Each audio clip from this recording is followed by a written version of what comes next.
Hi guys, and welcome once again to those new subscribers. Now my big journey in Southeast Asia begins in just over a week, so I'm busy getting everything prepared. Well, what I want to talk about in this vlog is, I think, a very important issue. It's the one of theft in Thailand and those neighbouring countries. Let's say you're travelling to these places and you've heard the stories and you want to know how likely it is for you to get robbed. I'm talking the theft of wallets, jewellery, maybe even mugging, that sort of thing. Well, I got this idea when I was looking at Facebook the other day. You know, Facebook, that social media site that you look at just in case there might just be something interesting in there. Well, I was looking at this site about nightlife in Bangkok, go-go bars, that sort of thing. And there were reviews about a particular go-go bar in a well-known area. Now, I'm not going to name this establishment because most of the reviews were favourable, and I've been there myself a few times and never had a problem. That's not the issue that I want to discuss. What I want to show you is the comment made by a particular customer. Lady named Bear stole 20,000 Thai baht from me. Management was shown evidence and Bear admitted the theft. Management then kept making excuses as to why they couldn't get back the money from her and finally stopped responding to me. Caught the manager in multiple lies regarding what was going on when other staff confirmed he was outright lying. Highly recommended to avoid as there's no protection if one of their staff steals from you. Do not go here. Plenty of other more reputable places around Bangkok that won't condone their staff stealing from you.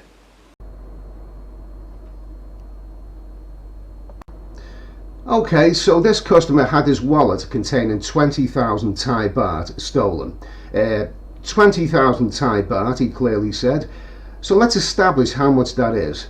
20,000 baht in today's money is about 660 US dollars. It's 465 UK pounds sterling.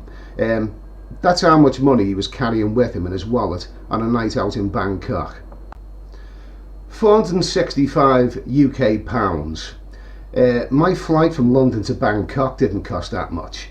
This guy's carrying this amount of money with him in his wallet. The big question is, why? I mean, so he wants to enjoy his night out, doesn't want to run short of money, but why does he carry that much with him? We all know Bangkok is no longer the cheap city it once was, but at the end of the day, it's not Singapore, it's not Paris, it's not the West End of London. You simply do not need to be carrying that amount of money in your wallet to enjoy a night out in Bangkok.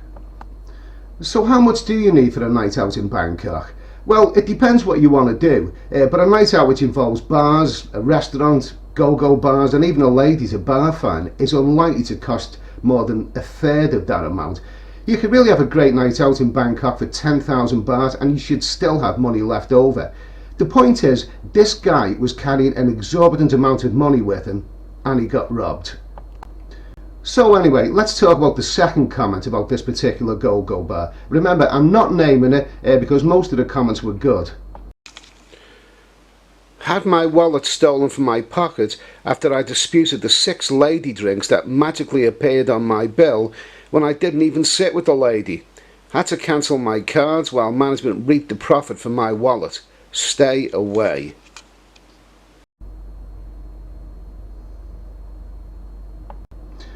Okay, so this fella had an unfortunate incident. It's hard to comment on the full details. He says he didn't buy any lady drinks. Who knows, maybe a go-go dancer ordered her own without asking him. It depends how close she got to him. Without being there, it's hard to know the facts about that one. But the bit I do want to mention is about the credit cards. Whatever happened, he found it necessary to cancel his credit cards. Now personally, I would never carry a credit or any bank card with me on a night out in these places. Back home I use a credit card for everything. Car insurance, shopping, flights, hotels, everything. I love my credit card, but I do not use it for a night out on the town. I just don't. I always have this paranoid fear that if I hand my credit card over to pay a bar bill, someone is going to disappear with it, do something they shouldn't, and the next thing I know, all kinds of mysterious things are going to start appearing on my credit card statement. It happens. It really does happen. Now, I'm not suggesting that you stop using your credit card in bars and restaurants. This is the modern age, and credit card payment is inveterate for some people. Some people just don't like carrying cash. All I can tell you is my own way of doing things. On a night out in a place like this, I'll estimate what I'm likely to need for the night out, and then carry a bit more, maybe 50% more in case the night out turns really good. Credit and other bank cards, I'll leave them back in the hotel safe. So I can't tell you not to use your credit card. All I can point out is that this guy found it necessary to cancel his. Now, if you're travelling to Thailand or those neighbouring countries for a limited amount of time, do you really need the inconvenience of having to cancel your credit card? Okay, so there's one more thing I want to talk about. It's jewellery. Now, this is something that I've never owned in my life, but jewellery is an obvious target for thieves. Well, it seems to me that whenever I hear of someone being robbed of their jewellery, the one item that comes up time and again is the gold necklace. I don't know what it is, but many men like to wear a gold chain for whatever reason, and it's a prime target for thieves. In every city in the world, if you're wearing a gold necklace, someone will have their eyes on it for the wrong reason. Well, let's just look at this story here. This incident happened to a Korean man in Pattaya. A Korean tourist wearing a 140,000 baht gold necklace had it stolen on his first day in Pattaya. Police arrived at the Ban Kyu resort where he was staying to find a distressed South Korean banker identified only as Kim with friends who all planned to see Pattaya's nightlife. So he told police the group had hired a BART bus to take them out, but they were surreptitiously followed by a thief on a motorbike. When the truck pulled into its destination, the gold snatcher rode by and grabbed the 7 baht weight necklace. Kim insisted he had been careful wearing the jewellery, worth more than many Thais make in a year. He said the necklace was completely tucked under his shirt, so it could not be seen.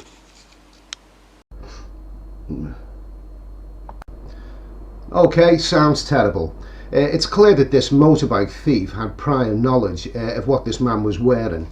Someone may have tipped him off, but it sure looks like that robbery was planned. Now let's just establish the estimated worth of that gold necklace he was wearing. 140,000 Thai baht. That's about 4,350 US dollars. And it's about 3,300 UK pounds sterling. That's the estimated value of the gold necklace he was wearing. Now, the obvious thing to say about this is that many people in Thailand do not earn that amount of money in a whole year. So the question is, why was he wearing that necklace? Well, I don't understand jewellery, no interest to me, but people have all kinds of interest in wearing it. One of the often given reasons for wearing a gold chain is that it has sentimental value. It may have been a present from somebody or passed by from a family member. Fair enough, sentimental, yes. But what about the thief? Do you think the thief is going to share in that sentiment? And remember, no matter how sentimental you are for that gold necklace, you'll be even more sentimental when you haven't got it anymore. So the point I'm making in all of this is that these people who got robbed were making themselves obvious targets. I'm not saying I don't sympathise with them, of course I do. It's terrible for people to get robbed in any way, but it's better if they didn't carry such amounts of cash or jewellery with them in the first place. What I'm basically saying is, to those who are planning a trip to these countries, is that you don't have to get robbed. By taking a few simple precautions, carrying no more than you're likely to need, not flashing the cash, and being aware of your surroundings at all time, then you're unlikely to encounter any problems. I never have. Now, I hope I haven't sounded patronising or that I'm talking down to people. I certainly don't want to sound that way. And there's no way I'm going to tell anyone what to do. All I'm saying is, at the end of the day, it's all down to you. You are the one who will ultimately decide if you are going to carry exorbitant amounts of cash in your wallet. You're the one who will decide if you're going to trust bars and restaurants with your bank cards. And you're the one who will ultimately decide if you're going to wear that much loved, valuable gold necklace. I personally wouldn't do any of those things, and that's why I've never been robbed. All that I'll ask when you plan a trip to these countries is that you remember what I've talked about in this video.